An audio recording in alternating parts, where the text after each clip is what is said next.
আশা করি সবাই ভালো আছো এবং স্বাস্থ্যবিধি মেনে বাসায় অবস্থান করতেছো। আমি Moniruzzaman trade instructor Ghulam Nabi model pilot উচ্চ বিদ্যালয়ের পক্ষ থেকে আজকের অনলাইন ক্লাসে দশম শ্রেণীর শিক্ষার্থীদের স্বাগত জানাচ্ছি। প্রিয় শিক্ষার্থী, আমরা প্রতিদিন বিষয়ভিত্তিক ক্লাস করার পূর্বে প্রাত্যহিক সমাবেশ করি। এই সমাবেশের একটি বিশেষ অংশ হচ্ছে জাতীয় পতাকাকে সম্মান প্রদর্শন। এই জাতীয় পতাকার যে লাল অংশটা তোমরা হয়তো বা খেয়াল করছো, তো লাল অংশটা গোলাকার।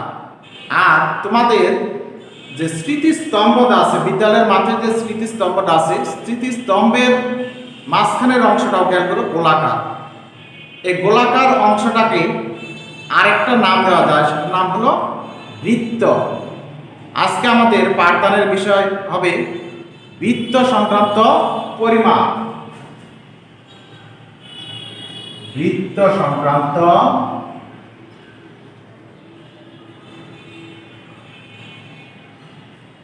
পরিমাপ। বৃত্ত সংক্রান্ত পরিমাপ।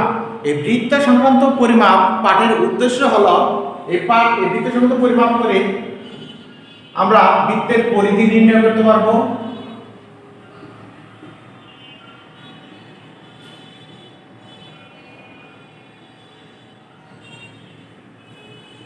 পরিধি নির্ণয় করতে পারবো, বৃত্তের ক্ষেত্রফল নির্ণয় করতে পারবো,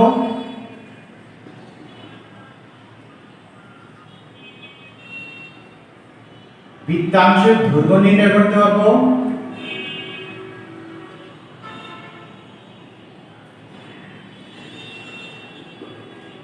বৃত্তক্ষেত্র ও বৃত্তকলা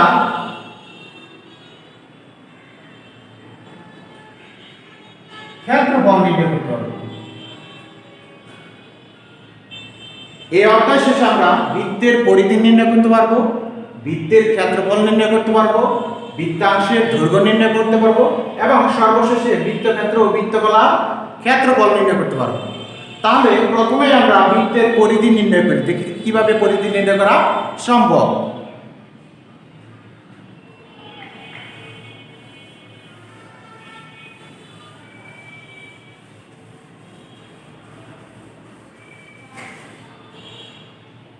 বৃত্তের পরিধি নির্ণয় করার পূর্বে আমরা পূর্বের ক্লাসে অষ্টম শ্রেণীতে পরিচিত বৃত্তের বিভিন্ন অংশের নামগুলো আমরা সবাই জানি যে কোন অংশের নাম কি, যে বৃত্তের কেন্দ্র। আর পরিধি নির্ণয়ের ক্ষেত্রে ভালোভাবে খেয়াল করি যে বৃত্তের দৈর্ঘ্য, পরিধি হলো বৃত্তের দৈর্ঘ্য, বৃত্তের দৈর্ঘ্যটাকে বৃত্তের পরিধি বলা হয়। এবং কোন বৃত্তের ব্যাসার্ধ, এই বৃত্তের ব্যাসার্ধ যদি আর হয়, বৃত্তের ব্যাসার্ধ আর, আমরা ধরে নিলাম যে বৃত্তের ব্যাসার্ধ আর, বৃত্তের ব্যাসার্ধ আর হলে এর পরিধি, ব্যাসার্ধ আর হলে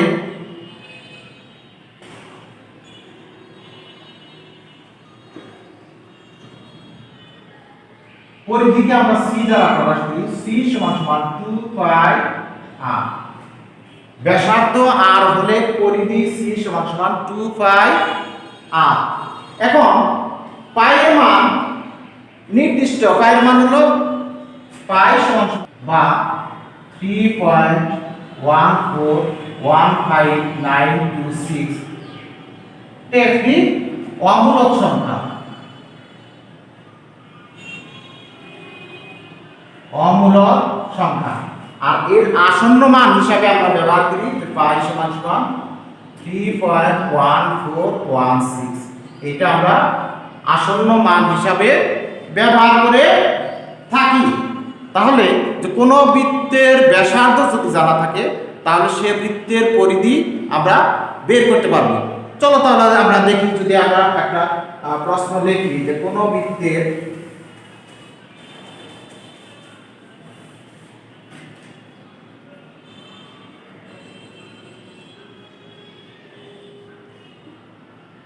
ব্যাসার্ধ ধরে নিলাম আমরা 12 সেন্টিমিটার হলে এর পরিধি কত?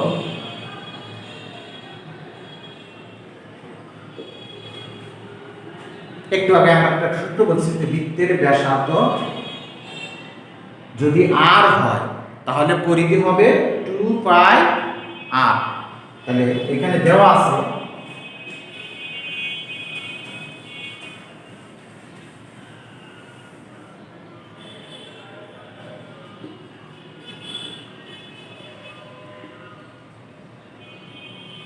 বৃত্তের ব্যাসার্ধ, ব্যাসার্ধের কি দ্বারা প্রকাশ করি আমরা r দিয়ে, r সমান কত 12 সেন্টিমিটার, এবং চাইছে কি পরিধি। তাহলে বৃত্তের পরিধি কত হবে? পরিধির সূত্র আমরা বললাম 2 পাই r, এত একক সেন্টিমিটার। তাহলে 2 পাই, পাই এর মান কত 3.1416 ইনটু r এর মান পেলাম আমরা 12। একটু ক্যালকুলেশন করে দেখো কত হয়। আমরা যদি হিসাব করি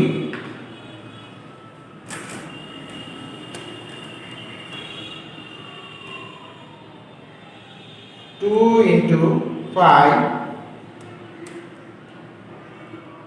into 12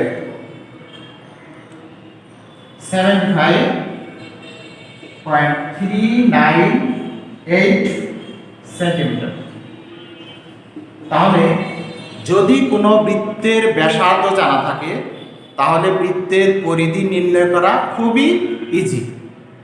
এবার যদি আমরা বইয়ের একটা অঙ্ক করি পরিধি নির্ণয়ে, তোমরা তোমাদের মূল বইয়ের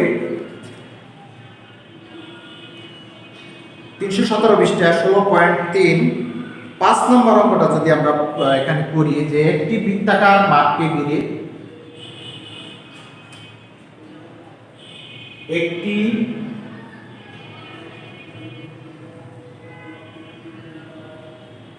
বৃত্তাকার মাঠকে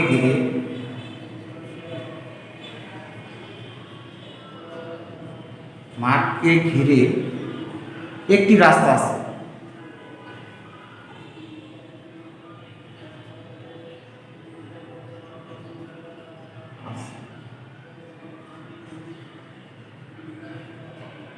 রাস্তার পরিধি ভিতরের পরিধি অপেক্ষা বাইরের পরিধি, ভিতরের পরিধি অপেক্ষা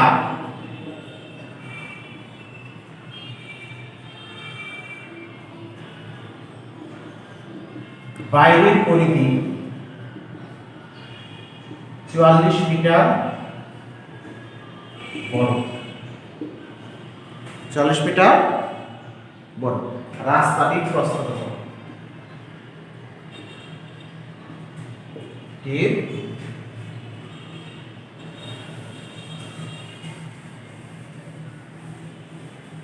প্রস্থ কত?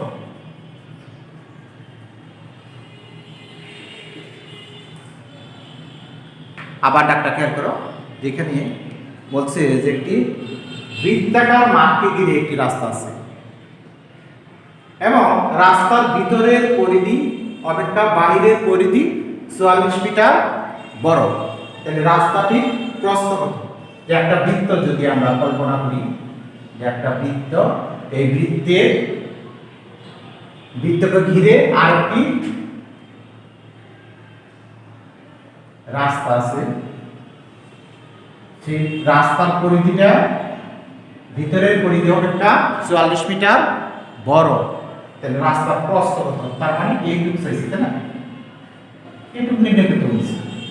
এই অংশটা, এই রাস্তার অংশটা কত, প্রস্থ কত রাস্তা। তাহলে আমরা মূল মাঠটা যদি ধরে নিই, মূল মাঠের ব্যাসার্ধ আর যে বৃত্তাকার যে মাঠটা, এই মূল মাঠের ব্যাসার্ধ হলো 8, আর রাস্তা সহ মাঠের ব্যাসার্ধ আমরা ধরে নিলাম বড় আকার আনলাম, যে আমরা ধরি বৃত্তাকার মাঠের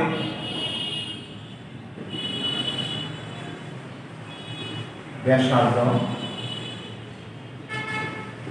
আর যেহেতু মিটারই ধরলাম আমরা, বৃত্তাকার রাস্তা সহ বৃত্তাকার বাটের ব্যাসার্ধ আমরা ধরছি বড় হাতের আর। যেহেতু এখানে স্পষ্ট একটা বিষয় উল্লেখ আছে পরিধি, যে ভিতরের পরিধি বাইরের পরিধি ভিতরের পরিধি চাইতে 44 মিটার বড়। চাইছে দেখো যে প্রস্থ কত, তাহলে এই রাস্তার প্রস্থ এখান থেকে বের হয়ে যায়, যে রাস্তার প্রস্থ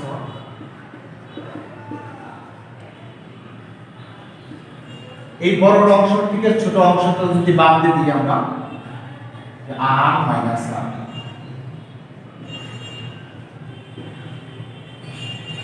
বড় বৃত্তের ব্যাসার্ধ আর ছোট বৃত্তের ব্যাসার্ধ বা বিয়োগ করলে যা যাবে সেটা পাওয়া যাবে রাস্তা প্রস্থ। তো রাস্তা প্রস্থ r মাইনাস r। তো যেহেতু পরিধির সাথে সম্পৃক্ত আমার উল্লেখ আছে যে পরিধিটা 44 মিটার, বাইরেরটা বড়, তাহলে ভিতরের পরিধি এবং বাহিরের পরিধি দুইটার পরিধি আমরা বের করে দিই এখানে, যে বৃত্তাকার মাঠের পরিধি 2 পাই r মিটার এবং রাস্তা সহ বৃত্তাকার মাঠের পরিধি 2 পাই r মিটার। আবার আমরা খেয়াল করি, যেহেতু উল্লেখ আছে যে বাইরের পরিধিটা ভিতরের পরিধির চেয়ে বড়, 44 মিটার বড়, তাহলে যদি আমরা হিসেব করি এই পাশে করি, মুছে ফেললাম, তো প্রশ্নটা আমরা যদি করি যে বাহিরের পরিধি বিয়োগ ভিতরের পরিধি সমান সমান 44 মিটার, 44 মিটার। তাহলে এখান থেকে যদি আমরা 2 পাই কমন নিই, r মাইনাস r সমান সমান 44 বা r মাইনাস r সমান সমান 44 ডিভাইডেড বাই 2 পাই। হিসাব করি আমরা 44 ডিভাইডেড পাই এর মান যেহেতু একটা রিপ্রেজেন্ট পাই এর আসন্ন মান ব্যবহার করে আমরা 3.1416, তাহলে 3.1416, তাহলে 44 ডিভাইডেড বাই আমরা হিসাব করি, ক্যালকুলেশন করি 44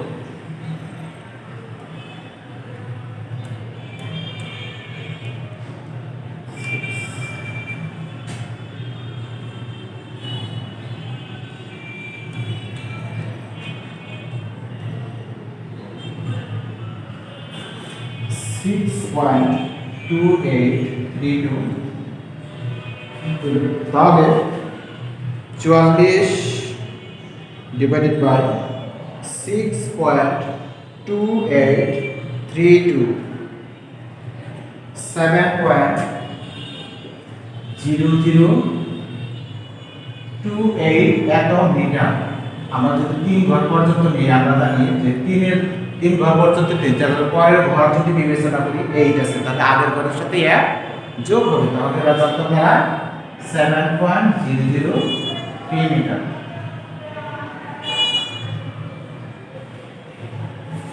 তাহলে আমরা এতটুকুই বুঝতে পারলাম যে কোনো বৃত্তের যদি ব্যাসার্ধ দেওয়া থাকে তাহলে সে বৃত্তক্ষেত্রটির পরিধি নির্ণয় করা খুবই সহজ। আশা করি অঙ্কটি বুঝতে পেরেছি। এবার আমরা চলে যাব যে বৃত্তের ক্ষেত্রফল সংক্রান্ত একটি অঙ্ক করব। যে অষ্টম শ্রেণীতে আমরা কিন্তু বৃত্তের ক্ষেত্রফল সংক্রান্ত করছি, যে বৃত্তের ক্ষেত্রফল সমান সমান পাই আর স্কয়ার। বৃত্তের ক্ষেত্রফল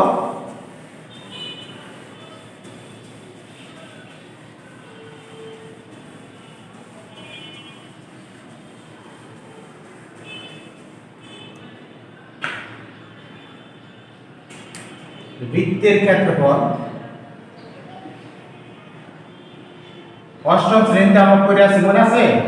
পাই আর স্কয়ার। এটার ক্ষেত্রেও যদি ব্যাসার্ধ দেওয়া থাকে তাহলে বৃত্তের ক্ষেত্রফল পাই আর স্কয়ার বর্গ একক, আর যদি ব্যাস দেওয়া থাকে তখন বৃত্তের ক্ষেত্রফল হবে পাই ডি স্কয়ার ডিভাইডেড বাই 4 বর্গ একক বর্গ একক। তো যদি আমি ধরে নিই যে একটা ধরলাম যে যদি যে বৃত্তের ব্যাস বা ব্যাসার্ধ দেওয়া আছে, সাপোজ ব্যাসার্ধ 10 সেন্টিমিটার বৃত্তের ক্ষেত্রফল কত? বৃত্তের ক্ষেত্রফল কত? পূর্বের মতোই যে পায়ের মান পাশের মান 3.1416 আটটা দেওয়া আছে, আর সমান 10 সেন্টিমিটার। আমার চাইল বৃত্তের ক্ষেত্রফল। তাহলে আমরা সূত্র যেহেতু জানি, আমরা পূর্বের দিকে জানি এই সূত্রটা, বৃত্তের ক্ষেত্রফল পাই আর স্কয়ার বর্গ একক।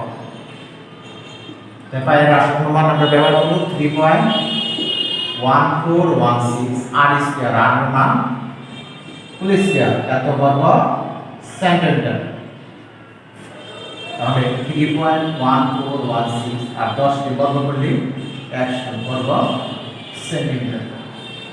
যেহেতু 100 দিয়ে গুণন, এটা ক্যালকুলেটর ব্যবহার করার প্রয়োজন নাই, শুধুমাত্র 2 গুণ আমরা সামনে 1 তাহলে 314.16 বর্গ সেন্টিমিটার।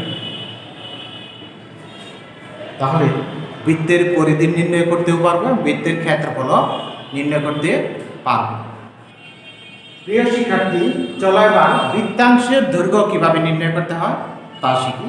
যে বৃত্তাংশের দৈর্ঘ্য নির্ণয় করার ক্ষেত্রে প্রথমে আমার দৈর্ঘ্য নির্ণয়ের সূত্রটা জানতে হবে। আমরা প্রথমে দৈর্ঘ্য নির্ণয়ের কিভাবে সূত্র নির্ণয় করতে হয় সেটা জেনে নেব।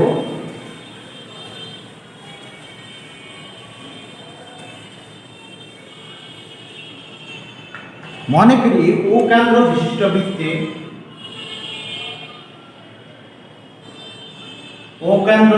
একটি বৃত্ত, এই বৃত্তে এ বি চাপ, আমরা চাপ নেই এ চাপ আর একটা চাপ নেই বি। মনে করি ও কেন্দ্র বিশিষ্ট বৃত্তে ব্যাসার্ধ আর, ব্যাসার্ধ হলো আর, এই ব্যাসার্ধ ধরলাম আমরা আর। খেয়াল করি, মনে করি ও কেন্দ্র বিশিষ্ট বৃত্তে ব্যাসার্ধ আর, চাপ এ বি, কেন্দ্রে থিটা ডিগ্রি কোণ উৎপন্ন করলো, এই কেন্দ্রে উৎপন্ন করলো থিটা ডিগ্রি। তাহলে বৃত্তের পরিধি আগে আমরা বলছি, বৃত্তের পরিধি কত? 2 পাই আর, বৃত্তের পরিধি 2 পাই আর। আর এই কেন্দ্রে উৎপন্ন মোট কোণের পরিমাণ হলো 360 ডিগ্রি। বৃত্তের কেন্দ্রে মোট উৎপন্ন কোণের পরিমাণ 360 ডিগ্রি। আর এই চাপ এস দ্বারা উৎপন্ন কোণের পরিমাণ থিটা ডিগ্রি। এই চাপকে আমরা এস ধরছি, চাপ ধরছি আমরা এ বি সমান সমান এস, এ বি সমান সমান এস। তাহলে চাপ এস কে যদি এস উৎপন্ন করলো থিটা ডিগ্রি কোণ, তা আমরা জানি যে বৃত্তের কোন চাপ দ্বারা উৎপন্ন কেন্দ্রস্থ কোণ ওই বৃত্তচাপের সমানুপাতিক। বৃত্তের কোন চাপ দ্বারা উৎপন্ন কেন্দ্রস্থ কোণ ওই বৃত্তচাপের সমানুপাতিক। তাহলে আমরা লিখতে পারি আমরা যে থিটা ডিভাইডেড বাই 360 ডিগ্রি সমান সমান চাপ যেহেতু এস দিচ্ছি এস ডিভাইডেড বাই পরিধি, পরিধি কত? 2 পাই আর। এখান থেকে আমরা চাপ এস এর মান কত? এস টা আমরা ধরছি চাপ, তাহলে এস সমান সমান বের করি যে এস ইনটু 360 ডিগ্রি আর আর ইকুয়াল যে থিটা গুণ 2 পাই আর। তাহলে এস সমান সমান theta into 2 pi r divided by 360 degree সমান, এটা কাটাকাটি করি 2 এর সাথে 180 ডিগ্রি, ঠিক আছে, পাই আর থিটা। কাটাকাটি এখান থেকে কাটাকাটি করলে পাই আর থিটা ডিভাইডেড বাই 180 ডিগ্রি। তাহলে চাপের সূত্র পেয়ে গেলাম যে বৃত্তচাপের দৈর্ঘ্য সূত্র S সমান সমান পাই আর থিটা ডিভাইডেড বাই 180 80 ডিগ্রি, এত একক। চাপের দৈর্ঘ্য এত একক।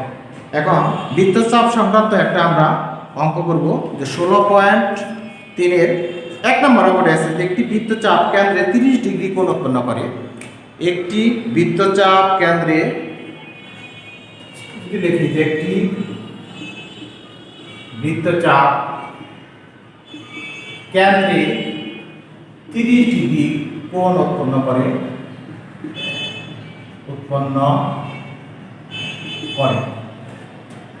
বৃত্তের ব্যাস 126 মিটার। বৃত্তের ব্যাস 126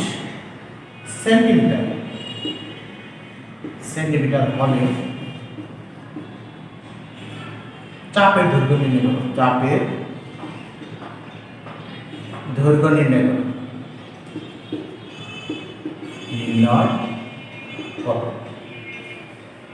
আর দেখো তো কি দেওয়া আছে এখানে, কেন্দ্রে 30 ডিগ্রি কোণ উৎপন্ন করে। তাহলে উৎপন্ন কোণের পরিমাণ এই যে আগে বৃত্তের মধ্যে দেখাইছি, উৎপন্ন কোণের পরিমাণ কি?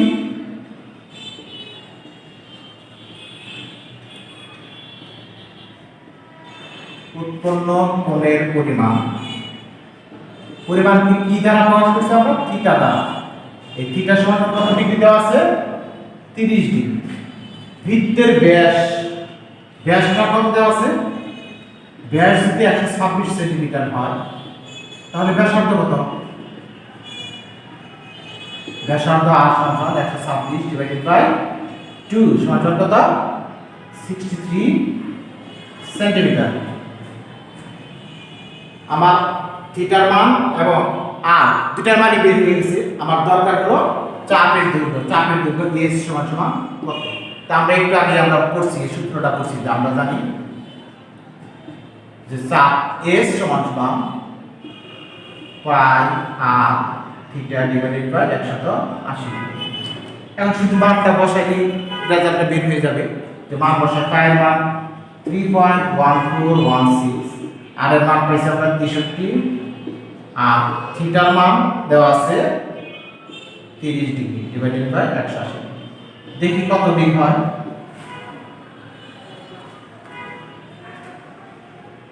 3.1416 into 63 into 30 divided by 180 সমান 32 32.986 98668 তো হয়, অর্থাৎ 6 এর বদলে আমরা এখানে 7 দিলাম। এত এস যেহেতু চাপ কত পরিমাণটা কিসে দেওয়া আছে? সেন্টিমিটারে। এত সেন্টিমিটার। তাহলে চাপের দৈর্ঘ্য আমরা পেয়ে গেলাম। তো চাপের দৈর্ঘ্য 32.987 সেন্টিমিটার। আশা করি সবাই বুঝতে পেরেছো। সময় স্বল্পতার কারণে আজকে আমরা বৃত্তক্ষেত্র ও বৃত্তকলার ক্ষেত্রফল নির্ণয় করতে পারলাম না। পরবর্তী ক্লাসে ইনশাল্লাহ সময় পেলে বৃত্তকলার ক্ষেত্রফল সংক্রান্ত সমস্যার সমাধান করার চেষ্টা করব। সে পর্যন্ত তোমরা ভালো থাকো, সুস্থ থাকো এবং নিরাপদ থাকো, এবং বাহির হইলে অবশ্যই মাস্ক ব্যবহার করবে। আল্লাহ হাফিজ।